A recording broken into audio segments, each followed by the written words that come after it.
1 फरवरी 2026 हर वर्ष की भांति इस वर्ष भी 1 फरवरी 2026 को पार्लियामेंट में यूनियन बजट पेश किया जाएगा और इस यूनियन बजट में शामिल करने के लिए ICAI यानी institute of chartered accountant of India ने एक टैक्स रिफॉर्म का प्रस्ताव दिया है। आज की वीडियो में हम चर्चा करेंगे कि ICAI ने वो प्रस्ताव क्या दिया है, उस प्रस्ताव की क्या विशेषताएं हैं और यदि ये प्रस्ताव लागू हो जाता है तो आम टैक्स पेयर पर इसका क्या प्रभाव पड़ेगा।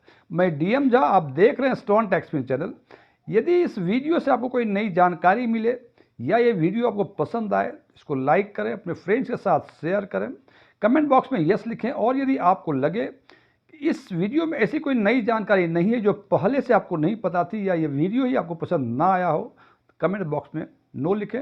और यदि आपकी रुचि इन्वेस्टमेंट, खासकर म्यूचुअल फंड इन्वेस्टमेंट, बैंकिंग और डायरेक्ट टैक्सेशन में है और अभी तक आपने मेरे चैनल को सब्सक्राइब नहीं किया है तो मेरे चैनल को सब्सक्राइब करें और ऑल बटन पे क्लिक करें ताकि हमारे सभी नए वीडियो की नोटिफिकेशन आपको लगातार मिलती रहे।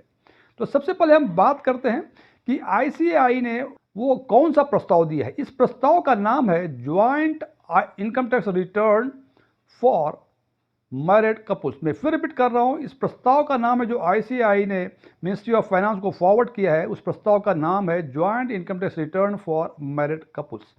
जैसे ये नाम से पता चलता है कि इन्होंने कुछ ऐसा प्रस्ताव दिया है कि जो मैरिड कपल्स हैं यानी स्पाउस हैं वो संयुक्त रूप से इनकम टैक्स रिटर्न भर सकते हैं। तो निश्चित रूप से इस प्रस्ताव में कहा गया है कि आप अलग अलग इनकम टैक्स रिटर्न फाइल करने के बदले आप एक साथ रिटर्न फाइल कर सकते हैं, लेकिन ये कपल ही होना चाहिए। It is only for spouses.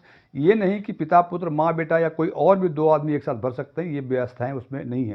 It is only for married couples या स्पाउस के लिए है। इसमें यह भी कहा गया है कि ये ज्वाइंट इनकम टैक्स रिटर्न भरना कपल के लिए जरूरी नहीं है, ये ऑप्शनल है। और सबसे इंपॉर्टेंट बात कि ICAI के दिमाग में ये जो बातें आई, ये ग्लोबल प्रैक्टिस है। बहुत सारे देश जैसे US, फ्रांस, जर्मनी, पुर्तगाल में already joint income tax return file करने की व्यवस्था है।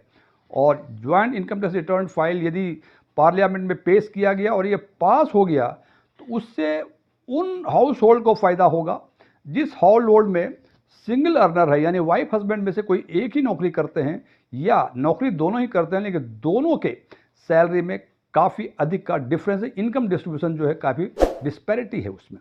हालांकि इसकी चर्चा हम आगे एक उदाहरण लेके करेंगे जिससे कि हम इस बात को पूरी तरह समझाने में कामयाब हो सके।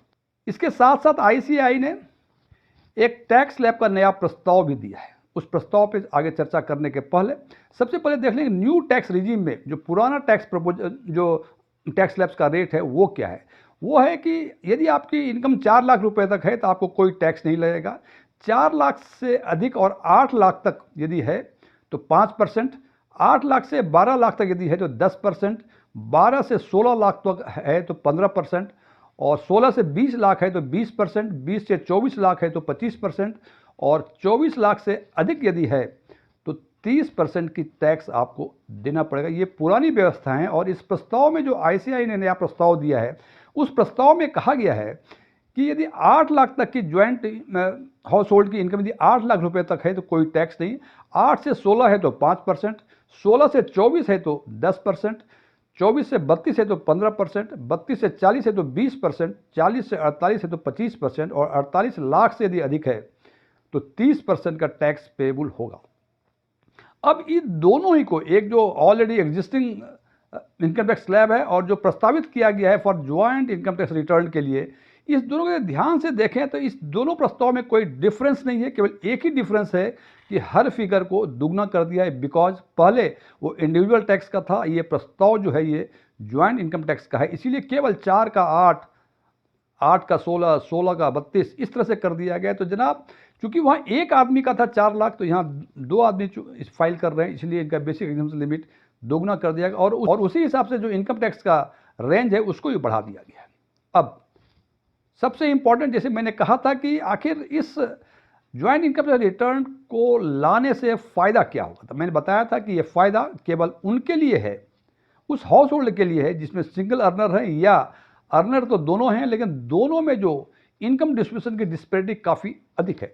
उदाहरण के तौर पे यदि हम देखें कि मान लें कि हाउस की हस्बैंड की इनकम 18 लाख रुपए है और वाइफ की इनकम 4 लाख रुपए है, तो एग्जिस्टिंग व्यवस्था के हिसाब से हस्बैंड का 18 लाख में से 4 लाख रुपए एग्जाम्पशन लिमिट माइनस होंगे, बचे टैक्सेबल इनकम बचा 14 लाख। 14 लाख का टैक्स जो है एग्जिस्टिंग स्लैब के हिसाब से वो 90,000 के आसपास बनती है।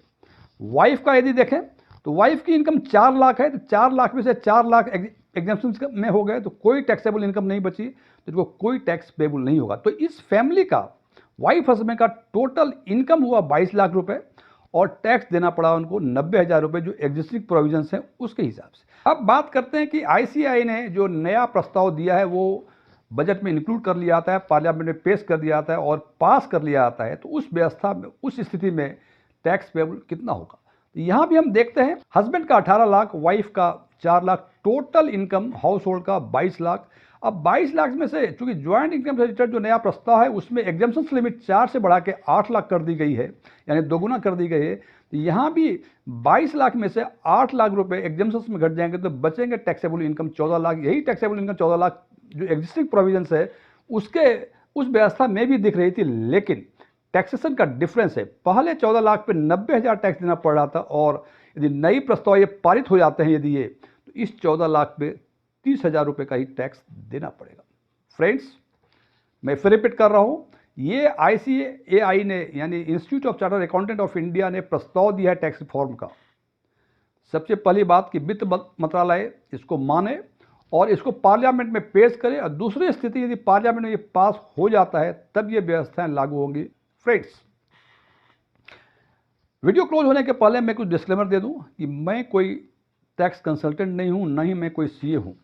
ओपन डोमेन में जो भी इंफॉर्मेशन अवेलेबल होते हैं उसके बेसिस पे मैं आम लोगों के लिए आम वीडियो बनाया करता हूं। ये मेरे विचार थे, मेरे विचारों से सहमत होना कोई जरूरी नहीं है। यदि आप मेरे विचारों से सहमत हैं तो कमेंट बॉक्स में एग्रीड लिखें, और यदि मेरे विचारों से सहमत नहीं हैं तो कमेंट बॉक्स में नॉट एग्रीड लिखें, लेकिन नॉट एग्रीड लिखने के साथ साथ असहमत होने का कारण जरूर बताएं। Thank you.